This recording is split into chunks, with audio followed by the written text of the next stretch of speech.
नमस्कार श्रोते हो, रेडिओ जयंतच्या आनंदी कट्ट्यावर मी अनुराधा आपण सर्वांचं मनपूर्वक स्वागत करते.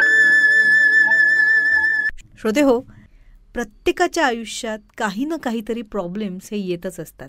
मग ते प्रॉब्लेम्स फक्त धरून ठेवायचे की ते प्रॉब्लेम सोडवण्यासाठी विचार आणि त्यावर कृती करायची, हे प्रत्येकाच्या मानसिकतेवर अवलंबून असतं. आणि अर्थातच सकारात्मक विचारांची माणसं प्रॉब्लेम कसा सोडवायचा आणि त्यावर कशी कृती करायची यावर जास्त भर देतात.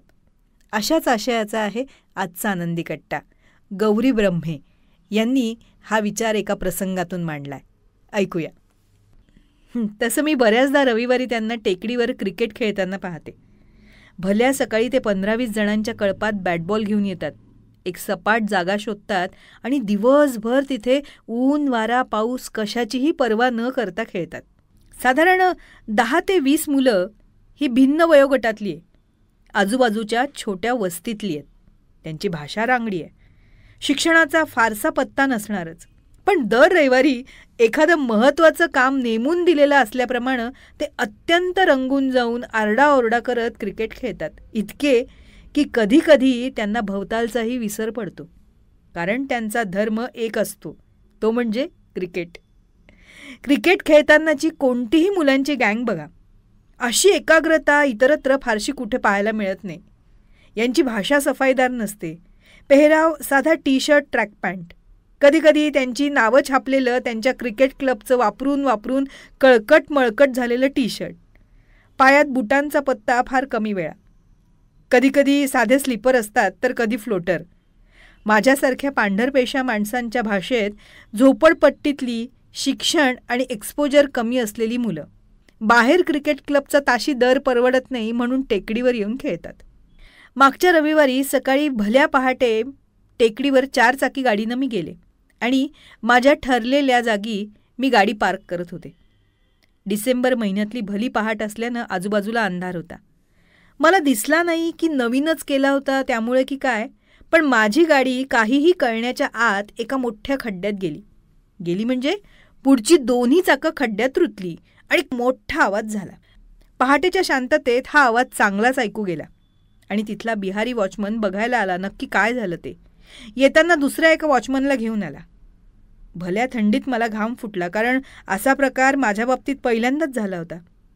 स्टिअरिंग व्हीलवर बाई बघूनच तमाम पुरुष मंडळी करतात, तोच विचार त्या दोघांनी केला आणि मनात पक्क केलं की चूक बाईचीच असणार. क्या हुआ, त्यांनी मला विचारलं. मी सांगितलं मला तो खड्डा दिसला नाही, त्यामुळे गाडी फसली गेली. ऐसा कैसे किया, आपको गाडी इधर लगाना ही नहीं चाहिए था, असं वगैरे ज्ञान द्यायला त्याने सुरुवात केली.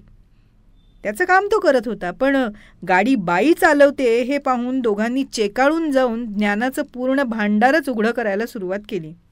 अशा प्रसंगातनं 2 प्रकारच्या विचारसरणीची माणसं पुढे येतात.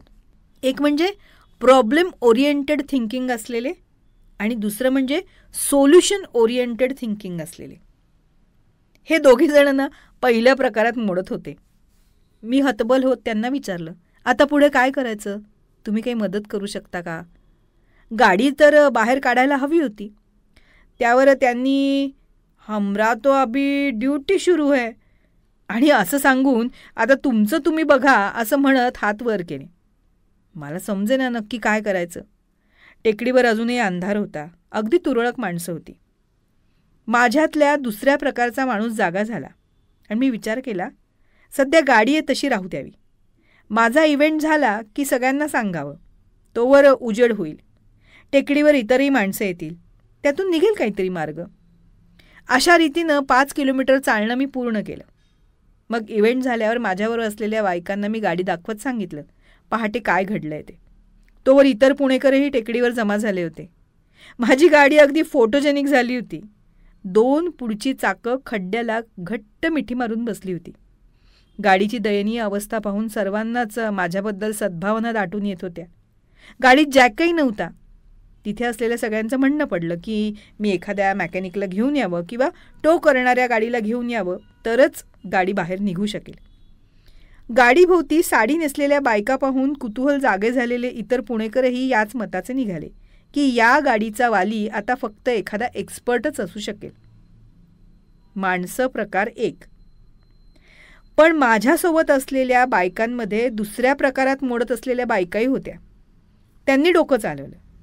इव्हेंटला आलेली पूजा आणि स्वामिनी थेट क्रिकेट खेळणाऱ्या मुलांकडे गेल्या आणि त्यांना आमची अडचण सांगितली. दुसऱ्याच क्षणी ही भली मोठी वानरसेना त्यांचं क्रिकेट सोडून मला गाडीकडे येताना दिसली. हीच ती मुलं होती जी दर रविवारी इथे क्रिकेट खेळतात. त्यांनी येऊन एका क्षणात परिस्थितीचा आढावा घेतला. आपसात काहीतरी चर्चा केली. कोणाची गाडी आहे, कोण चालवत होतं, इथे कशी अडकली, असे फालतू प्रश्न न विचारता त्यांनी थेट सोल्युशनला हात घातला.